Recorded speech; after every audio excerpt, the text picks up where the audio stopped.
El culto a Chávez es una consecuencia lógica y natural del culto a Bolívar.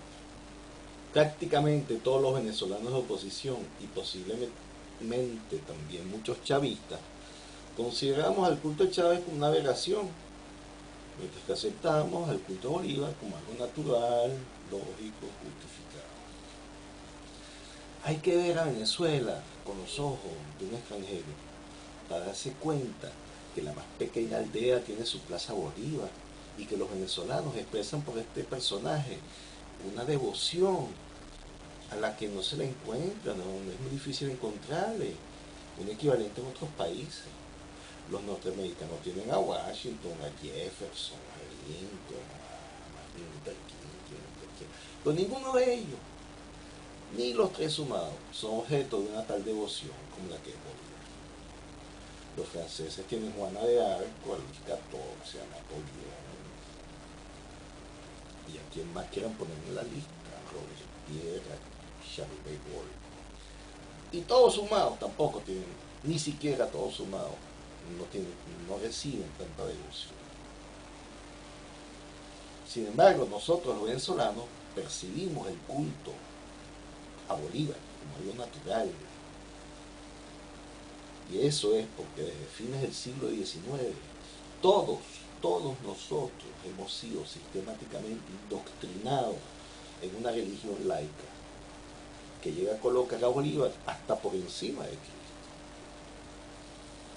El propio Bolívar fue un gran comunicador y conscientemente propició el mito de su persona y un culto que ya existió durante su vida, que después, bueno, tuvo sus altibajos.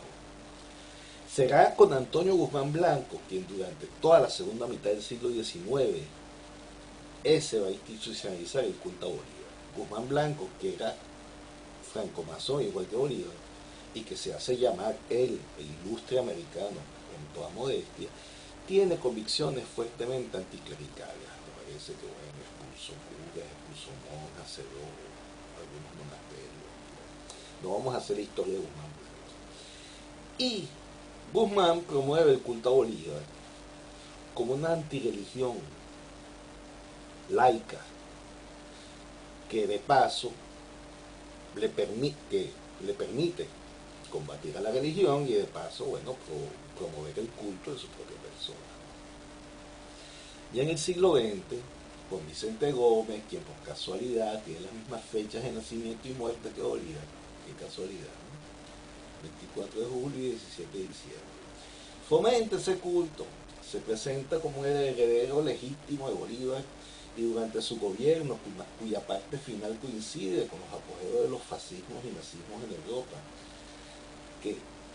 Es decir, que en esa época la moda en Europa es reemplazar, sustituir la enseñanza de la historia por mitos muchas veces, valga la redundancia, por mitos descabellados, valga la redundancia. Tampoco vamos a entrar en detalle de eso, pero de hecho, bueno, que si los nibelungos, que si Mussolini con su pasado romano, que bueno. Pasémonos de esos detalles.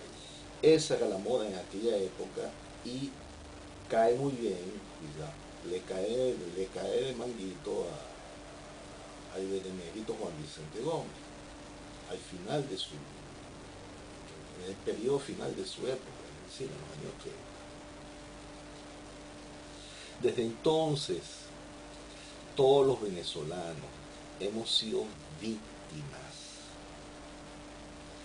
indoctrinados desde nuestra más pequeña infancia en la creencia absurda de que le debemos todo a un gran hombre, y este hombre es Bolívar. Y esta enseñanza que tiene como consecuencia, esta enseñanza que tiene como implicación para el presente o para el futuro, bueno, que en el presente o en el futuro también haga falta un hombre providencial que nos resuelva todos los problemas. Uno y no dos, ni tres. Uno como fue Bolívar. Uno como fue Guzmán Blanco. Uno como fue Gómez. el benemérito, y uno ahora como el Chávez.